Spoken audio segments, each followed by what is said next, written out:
नमस्कार। जी। आज हम देखने वाले हैं करंट अफेयर्स का एक बहुत ही महत्वपूर्ण टॉपिक, बैंकों के प्रमुख अधिकारी। जी। ये सभी तरह के एग्जाम्स के लिए बहुत ही जरूरी हैं। तो चलिए इस विषय की गहराई में उतरते हैं और देखते हैं कि इन स्रोतों में क्या-क्या जानकारी दी गई है। बिल्कुल, चलिए शुरू करते हैं। तो पहला सवाल, भारतीय रिजर्व बैंक यानी आरबीआई के वर्तमान गवर्नर कौन है? ये 26वें गवर्नर हैं। टी रविशंकर, सुधा बालकृष्णन, संजय मल्होत्रा या फिर एम राजेश्वर राव?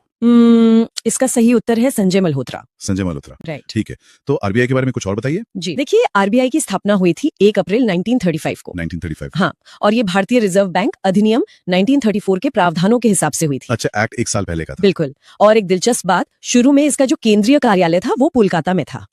उसे 1937 में स्थायी रूप से मुंबई में शिफ्ट कर दिया गया। समझ गया। और गवर्नर की नियुक्ति?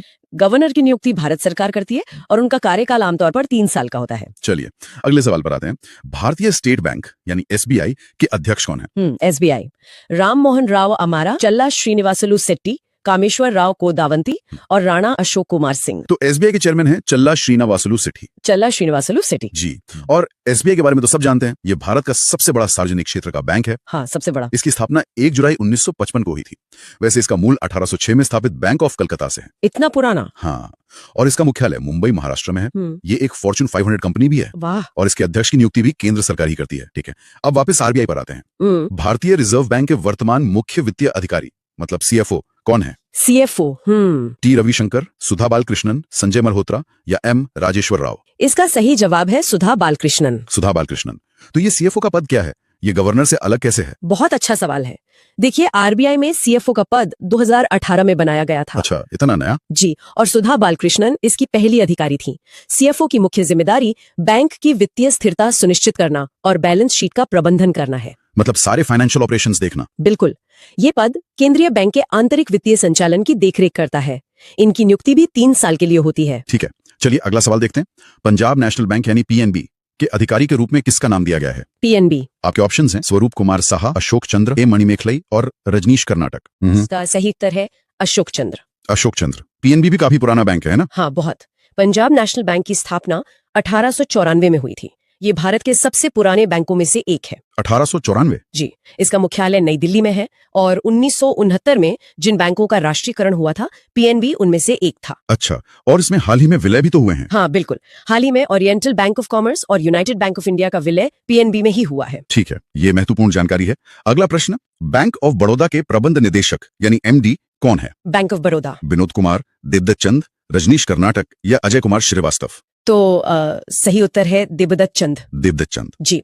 बैंक ऑफ बड़ौदा की स्थापना 20 जुलाई 1908 को बड़ौदा के महाराजा सयाजी राव गायकवाड़ तृतीय ने की थी। महाराजा ने की थी? हाँ, और 1969 में भारत सरकार ने इसका भी राष्ट्रीयकरण कर दिया। इसका मुख्यालय वडोदरा, गुजरात में है। और इसमें भी तो विलय हुआ था? सही पकड़ा। देना बैंक और विजया बैंक का विलय बैंक ऑफ बड़ौदा में किया गया था। चलिए अब छठे प्रश्न पर आते हैं। इंडियन बैंक की सीईओ का पदभार कौन संभाल रहे हैं? Indian Bank. A Manimekhalai, Vinod Kumar, Ashok Chandra, Rajneesh Karnataka? इसका सही जवाब है विनोद कुमार। विनोद कुमार। इंडियन बैंक के बारे में कुछ बताइए। इंडियन बैंक की स्थापना 15 अगस्त 1907 को हुई थी। यानी स्वतंत्रता दिवस के दिन? जी। इसका मुख्यालय चेन्नई, तमिलनाडु में है और 1 अप्रैल 2020 को इलाहाबाद बैंक का विलय इंडियन बैंक में हो गया। अच्छा, इलाहाबाद बैंक अब इंडियन बैंक का हिस्सा है? हाँ, ये बैंक विदेशी मुद्रा लेन देन जैसी कई अंतर्राष्ट्रीय सेवाएं भी देता है। बहुत बढ़िया।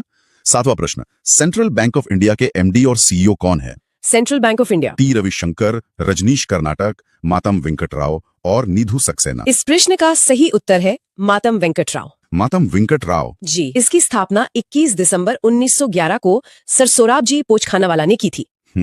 इसे भारत का पहला सही मायने में स्वदेशी बैंक माना जाता है। स्वदेशी बैंक क्यों?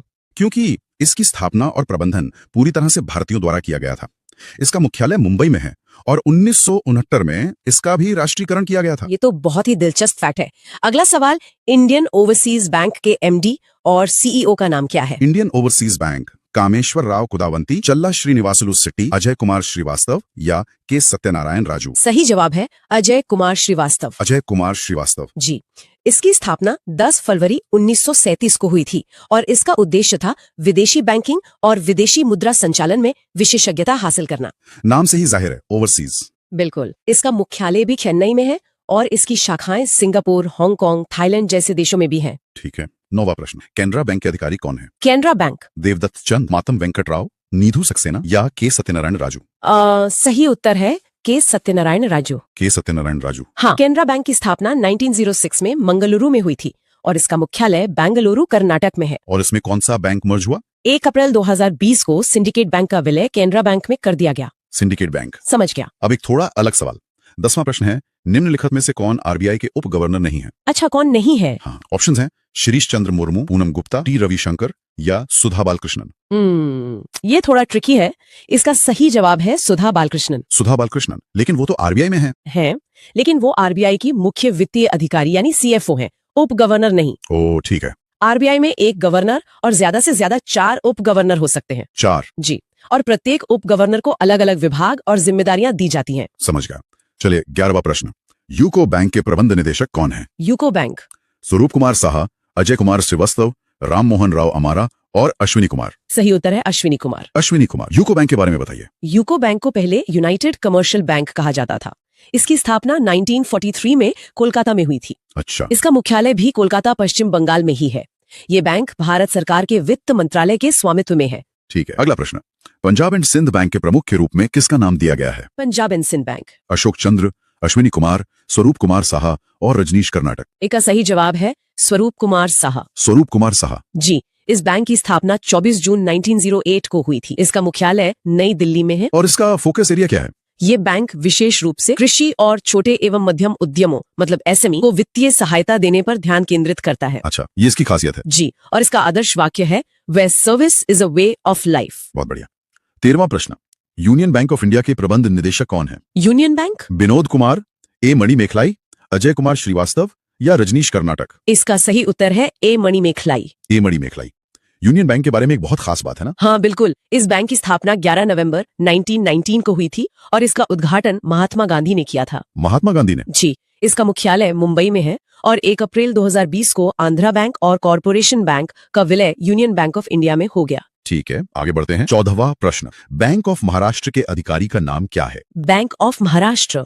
देवदत्त चंद, रजनीश कर्नाटक, निधु सक्सेना या के सत्यनारायण राजू। सही उत्तर है निधु सक्सेना। निधु सक्सेना। जी, इसकी स्थापना 16 सितंबर 1935 को पुणे में हुई थी और इसका मुख्यालय भी पुणे महाराष्ट्र में ही है। नाम से पता चलता है। हाँ, और ये बैंक महाराष्ट्र राज्य में सबसे बड़े शाखा नेटवर्क वाले बैंकों में से एक है। 15वां प्रश्न, बैंक ऑफ इंडिया के एमडी और सीईओ कौन है? Bank of India. Devdatta Chand, Rajneesh Karnataka, Nidhu Saxena और मातम वेंकट राव। इसका सही जवाब है रजनीश कर्नाटक। रजनीश कर्नाटक। जी।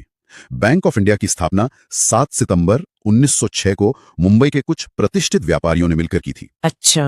और एक और खास बात, बैंक ऑफ इंडिया स्विफ्ट का संस्थापक सदस्य है। स्विफ्ट मतलब जो इंटरनेशनल ट्रांजैक्शंस के लिए होता है। बिल्कुल, society for world wide interbank financial telecommunication. इसका संस्थापक सदस्य होना बड़ी बात है। वाह। अब एसबीआई पर वापस आते हैं।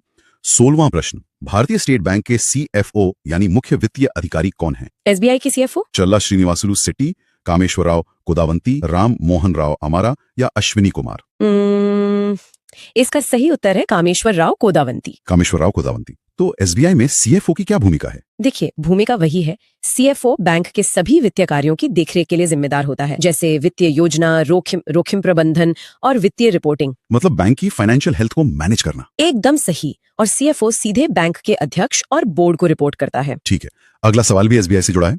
निम्नलिखित में से कौन भारतीय स्टेट बैंक के प्रबंध निदेशक एमडी हैं? एक एमडी का नाम बताना है। हाँ? ऑप्शंस हैं। हाँ। कामेश्वर राव कोदावंती, चल्ला श्रीनिवासुलु सेठी, विनय एम तोनसे और सुधा बालकृष्णन। इसका सही जवाब है विनय एम तोनसे। विनय एम तोनसे। तो एसबीआई में कितने एमडी होते हैं? अब आमतौर पे एसबीआई में एक अध्यक्ष और 4 प्रबंध निदेशक होते हैं। एक चेयरमैन और 4 एमडी।